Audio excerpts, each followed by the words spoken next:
Imagine waking up at 4 in the morning, not because your alarm went off, but because a political officer is already standing over your bunk shouting, "You have 60 seconds to be dressed outside and in formation. You haven't eaten since yesterday afternoon." What you had then was a bowl of corn porridge, no meat, no vegetables, just grain and water.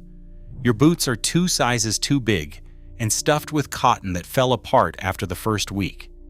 It's minus 15 degrees outside. You will spend the next 16 hours drilling, marching, digging trenches, cleaning weapons, and sitting through mandatory lectures about the greatness of your supreme leader. Then, if you're lucky, you'll sleep for 4 hours before it starts again. This is not a punishment. This is just Tuesday. Welcome to the Korean People's Army, one of the largest, most secretive, and most physically brutal military forces on the planet. Today we're going inside the daily life of a North Korean soldier. What they eat, when they sleep, how they train, and why an army running on near-starvation rations somehow produces soldiers with an extraordinary capacity to endure. 1 million soldiers, almost nothing to eat. Let's start with food, because in the Korean People's Army, food is everything. Not because there's plenty of it, but because there almost never is. North Korea operates one of the largest standing armies in the world, with over 1 million active duty soldiers. Feeding that many people is an enormous logistical challenge under any circumstances. In North Korea, it's a permanent crisis. According to testimonies collected from multiple North Korean defectors, former soldiers who escaped and spoke to journalists, researchers, and human rights organizations, the standard daily ration for a rank-and-file soldier consists of corn, potatoes, or plain rice. Sometimes all 3 together, sometimes just one. Occasionally supplemented with salted vegetables or a thin broth. Rarely, if ever, with meat. One defector, interviewed by NBC News, described meals that sometimes included grass mixed into the grain. Another described eating tree bark during particularly scarce periods. These are not isolated accounts. Across dozens of defector testimonies collected over 2 decades, the picture is consistent. North Korean soldiers are chronically underfed. The official policy under the Songun Doctrine, which translates as military first, places the Korean People's Army at the very center of North Korean society. In theory, soldiers receive priority access to the country's limited food resources. In practice, the supply chain is broken at nearly every level. A source speaking to Daily NK, an organization that maintains underground contact networks inside North Korea, described the reality bluntly. Units are supposed to grow their own crops and raise their own livestock to supplement state rations. But when everything is in short supply, feeding 100 soldiers from your own garden is essentially impossible. Before major winter exercises, some units tried to serve soldiers a single meal with meat once a week. To make it happen, officers' wives had to sell household belongings on the black market. The result, documented in a peer-reviewed medical study published in the journal PLOS One, is measurable physical stunting. Researchers compared young North Korean defectors with South Korean counterparts of the same age. The North Koreans were, on average, nearly 5 to 11 centimeters shorter and 6 to 12 kilograms lighter. Decades of military-era malnutrition had literally reshaped their bodies. The daily schedule, discipline as a weapon. Food is one dimension of life in the KPA. Time is another. Based on defector accounts and military analysis compiled by research organizations including the U.S. Korea Institute at Johns Hopkins, a typical day for a North Korean enlisted soldier looks something like this. Pre-dawn, around 4 or 5 in the morning, wake up, immediate formation, political roll call. Before a single push-up is performed, before breakfast, which may or may not exist, soldiers must confirm their ideological readiness. Loyalty to the supreme leader is not assumed. It is recited, demonstrated, and verified every single morning. Morning physical training follows. Running, calisthenics, obstacle courses. Not 30 minutes of light jogging. extended sessions, in uniform, in all weather conditions. North Korea's winters are severe, temperatures regularly drop well below freezing, and cold weather endurance training is considered a core military competency.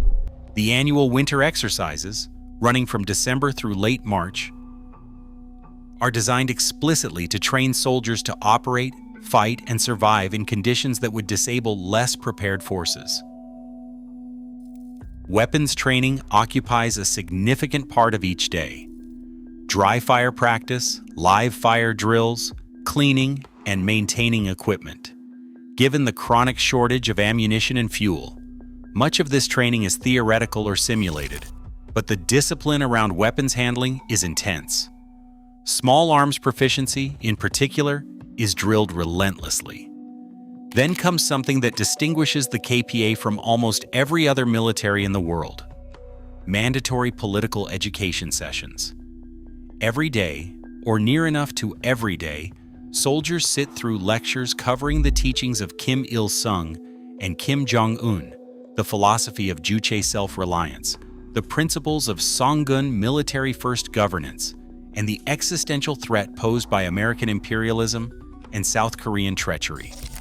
A soldier who cannot recite the correct ideological responses is not merely failing an exam, they are failing their duty. Political officers monitor every unit down to company level, and their reports can determine a soldier's entire future. The working day ends late. Sleep, when it comes, is short. 4 to 5 hours is not an exaggeration. It is the documented reality for soldiers during intensive exercise periods. The body adapts, or it doesn't. String military analysts who have examined the KPA consistently note one quality above all others: physical endurance. Not firepower, not technology, not tactical flexibility. Endurance. The capacity to keep moving, keep functioning, and keep fighting under conditions of extreme physical stress. Conditions that soldiers raised in more comfortable environments might find impossible to sustain. The explanation is not complicated, even if it is bleak. These soldiers have never known anything else. A defector and former soldier quoted in a European security analysis put it plainly: North Korean soldiers have high levels of physical endurance precisely because they are not accustomed to comfortable living conditions. The hardship isn't something imposed on top of normal life. It is normal life. From childhood, in a country where food insecurity is widespread and civilian life is itself physically demanding, many North Korean conscripts arrive at military service already adapted to scarcity. 10 years of mandatory service, the standard term for men, then deepens that adaptation. A decade of early mornings, inadequate food, relentless physical training, and ideological pressure produces something particular: soldiers who genuinely do not need much to keep going. No hot meals required, no sleep schedule, no comfort. Whether that makes them effective in a modern military engagement is a separate, more complicated question. The KPA was built on a Soviet-era model, updated with Chinese doctrine, and has had limited exposure to the kind of networked, technology-intensive warfare that has come to define 21st century conflict. Their strengths are real. Their limitations are equally real. But the endurance? That part is not propaganda. That part is true. What the body reveals, perhaps the most striking piece of evidence about life in the North Korean military, doesn't come from a defector interview or a classified intelligence report. It comes from a hospital. In late 2017, a North Korean soldier made a desperate escape across the DMZ, the demilitarized zone separating North and South Korea, under fire from his own comrades. He was shot multiple times and was airlifted to a South Korean hospital in critical condition. When surgeons operated, they found something unexpected. The soldier's intestines were filled with parasites. Some of the parasitic worms removed were nearly 27 centimeters long. The medical team, led by trauma surgeon Lee Cook-jong, noted that the presence of these parasites, combined with the contents of the soldier's stomach, which included corn kernels, told a detailed story about his diet and living conditions. The soldier himself, later interviewed after his recovery, described a military life consistent with every other defector account.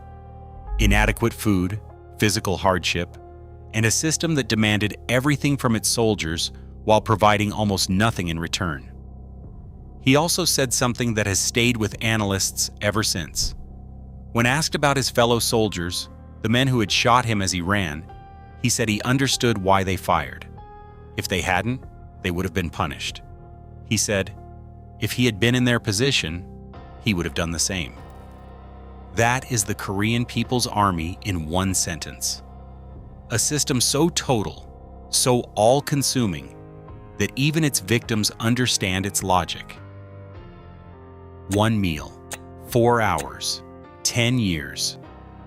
1 million soldiers, mandatory service of up to 10 years, a diet that would be considered a humanitarian emergency anywhere else in the world, a sleep schedule that borders on sleep deprivation, political education baked into every single day, and through all of it, a physical toughness that researchers, analysts, and military observers keep returning to, almost despite themselves. The Korean People's Army is not the most advanced military in the world. It is not the best equipped. It is not, by most conventional measures, the most combat capable. But it may be the most hardened. There is a difference between a soldier who can endure hardship and a soldier who has never known anything else. The KPA produces the second kind, not through advanced training methodology, not through cutting-edge nutrition science, not through anything that looks like progress, through deprivation, through repetition, through a system that has been grinding human beings into soldiers on a corn and potatoes diet since 1948. Whether you call it strength or suffering depends on where you're standing.